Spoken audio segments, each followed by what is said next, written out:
नमस्कार, मैं हूं अंकुर और आप देख रहे हैं सत्य हिंदी का सुबह 9 बजे का न्यूज बुलेटिन की बड़ी खबरें जाने उससे पहले जान लेते हैं 5 बड़ी हेडलाइंस। लाठीचार्ज के बाद फिर जंतर मंतर लौटा सीजेपी संसद मार्च आंदोलन दोबारा शुरू। मुंबई में हिरासत, लंदन में समर्थन, नीट विरोध देश विदेश तक पहुंचा। 23 दिन बाद आयशा के 3 छात्रों ने अनशन खत्म किया, आंदोलन जारी रहेगा। राहुल गांधी का मोदी सरकार पर हमला, छात्रों के समर्थन में उतरे। नीट पेपर लीक पर हंगामे से राज्यसभा 6 बार स्थगित हुई, खड़गे ने उठाया मुद्दा। पुलिस कार्रवाई के बाद भी सीजेपी का आंदोलन नहीं रुका, जंतर मंतर पर फिर शुरू हो गया है। दरअसल संसद के मानसून सत्र के पहले दिन दिल्ली में बड़ा राजनीतिक घटनाक्रम देखने को मिला।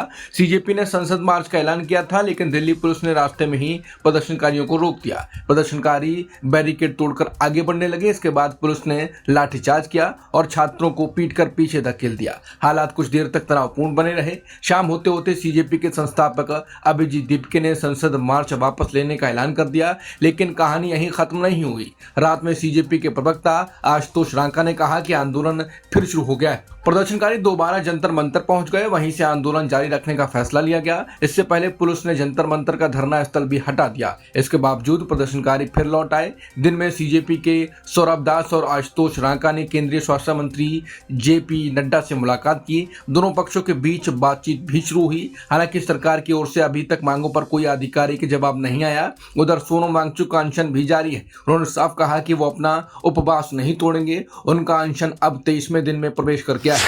दिल्ली के अलावा कोलकाता, मुंबई, गोवा और प्रयागराज में भी छात्रों के समर्थन में प्रदर्शन हुए। मुंबई में पुलिस रोकती रही, लेकिन नीट विरोध प्रदर्शन कई जगह जारी रहा। मुंबई के दादर में सोमवार को भारी पुलिस बल तैनात रहा। पुलिस ने चैत्य भूमि जाने वाले सभी रास्तों पर बैरिकेड लगा दिए। इसके बावजूद सैकड़ों छात्र और युवा कार्यकर्ता वहां पहुंचने की कोशिश करते रहे। प्रदर्शन सीजेपी और सोनम वांगचुक के समर्थन में भी किया गया। प्रदर्शनकारी शिक्षा मंत्री धर्मेंद्र प्रधान के इस्तीफे की मांग कर रहे थे। आयोजकों का कहना है कि करीब 200 लोगों को हिरासत में लिया गया। पुलिस उन्हें अलग अलग थानों में ले गई। बताया गया कि 500 से ज्यादा लोग प्रदर्शन में शामिल होना चाहते थे, लेकिन पुलिस ने उन्हें एक जगह इकट्ठा नहीं होने दिया। इसके बावजूद प्रदर्शनकारियों ने आसपास की अलग अलग जगहों पर विरोध प्रदर्शन किया। जहां जगह मिली वहां नारेबाजी और प्रदर्शन हुआ। इस प्रदर्शन में कई छात्र संगठनों ने हिस्सा लिया। इनमें एसएफआई, एआईएसएफ और दूसरे युवा संगठन भी शामिल रहे। प्रदर्शनकारियों के हाथों में तख्तियां थीं। वो केंद्र सरकार के खिलाफ नारे लगा रहे थे। दिल्ली की कार्रवाई के बाद लंदन में भी भारतीय छात्रों के समर्थन में प्रदर्शन हुआ। दिल्ली में पुलिस कार्रवाई की खबर तेजी से फैली। इसका असर विदेशों में भी दिखाई दिया। ब्रिटेन की राजधानी लंदन में लोग भारतीय उच्चायोग के बाहर जुटे। उन्होंने भारतीय छात्रों के समर्थन में प्रदर्शन किया। प्रदर्शनकारियों के हाथों में तख्तियां थीं। इन पर छात्रों के समर्थन में संदेश लिखे थे। लोगों ने दिल्ली में हुए विरोध प्रदर्शन का समर्थन किया। उन्होंने संसद मार्च करने वाले छात्रों के साथ एकजुटता दिखाई। प्रदर्शनकारियों ने शिक्षा मंत्री धर्मेंद्र प्रधान के इस्तीफे की मांग की। उनका कहना था कि छात्रों की आवाज सुनी जानी चाहिए। आंदोलन को दबाने की बजाय बातचीत होनी चाहिए।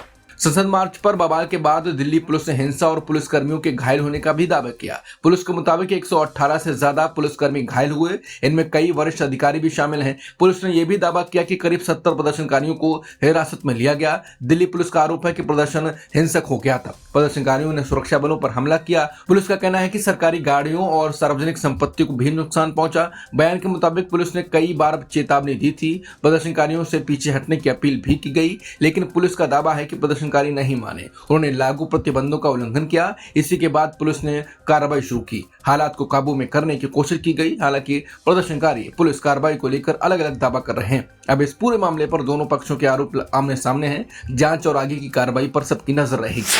23 दिन बाद आयशा के 3 छात्रों ने अनशन खत्म किया, लेकिन आंदोलन जारी रहेगा। इनमें नेहा, अमीन, अमितोज और मनीष कुमार शामिल हैं। तीनों ने लगातार 23 दिनों तक भूख हड़ताल की। उन्होंने कहा कि अब संघर्ष का तरीका बदलेगा, लेकिन आंदोलन जारी रहेगा। छात्रों ने बताया कि सांसदों, सामाजिक कार्यकर्ताओं और शिक्षाविदों ने उनसे अपील की थी। इसी अपील के बाद उन्होंने अनशन खत्म करने का फैसला किया। इन तीनों ने सोनम वांगचुक के साथ ही अनशन शुरू किया था। यह आंदोलन शिक्षा मंत्री धर्मेंद्र प्रधान के इस्तीफे की मांग को लेकर चल रहा है। हालांकि अनशन खत्म हो गया है, लेकिन मांगे अभी भी बरकरार हैं। छात्रों का कहना है कि अब वो दूसरे तरीके से आंदोलन आगे बढ़ाएंगे।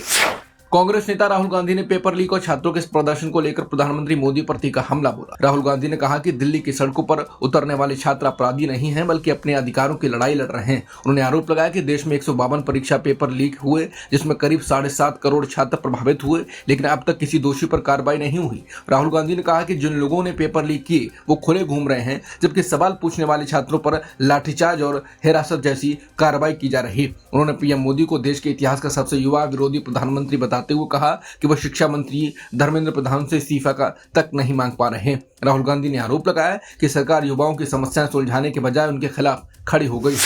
दिल्ली में सीजेपी के प्रदर्शन के दौरान हुई पुलिस कार्रवाई को लेकर पश्चिम बंगाल की पूर्व मुख्यमंत्री ममता बनर्जी और तेलंगाना के मुख्यमंत्री रेवंत रेड्डी ने केंद्र सरकार पर निशाना साधा। ममता बनर्जी ने कहा कि छात्रों के सवालों का जवाब बातचीत से दिया जाना चाहिए, लाठी और आंसू गैस से नहीं। उन्होंने आरोप लगाया कि सरकार विरोध की आवाज को दबाने की कोशिश कर रही है। ममता ने कहा कि असहमति जताना कोई अपराध नहीं और लोकतंत्र में जवाबदेही सबसे जरूरी है। उन्होंने प्रदर्शन कर रहे छात्रों के साहस और संघर्ष की भी सराहना की। वहीं तेलंगाना के मुख्यमंत्री रेवंत रेड्डी ने आरोप लगाया कि नीट पेपर लीक मामले में न्याय मांग रहे छात्रों पर लाठीचार्ज और आंसू गैस का इस्तेमाल किया गया। उन्होंने कहा कि केंद्र सरकार युवाओं की आवाज सुनने के बजाय पुलिस बल का सहारा ले रही है और लोकतांत्रिक विरोध को दबाने की कोशिश कर रही है। नीट पेपर लीक और विरोध प्रदर्शन पर हंगामे से सोमवार को राज्यसभा बार-बार स्थगित हुई। शुरुआत नए सदस्यों के शपथ ग्रहण से हुई। इसी दौरान विपक्ष ने जोरदार नारेबाजी की। हाल ही में दल बदल कर आए कुछ सदस्यों के शपथ पर भी विरोध हुआ। इसके बाद विपक्ष ने नीट पेपर लीक का मुद्दा उठाया, दोषियों पर कार्रवाई की मांग की। विपक्ष के नेता मल्लिकार्जुन खड़गे ने सरकार को घेरा।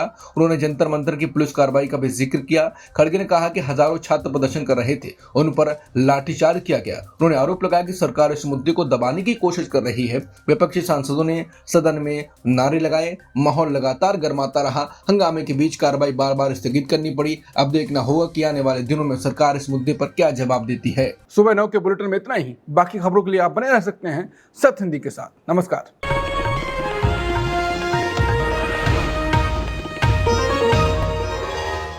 Copyright disclaimer under Section 107 of the Copyright Act 1976. Allowance is made for fair use for purposes such as criticism, comment, news reporting, scholarship, and research. Fair use is a use permitted by copyright statute that might otherwise be infringing.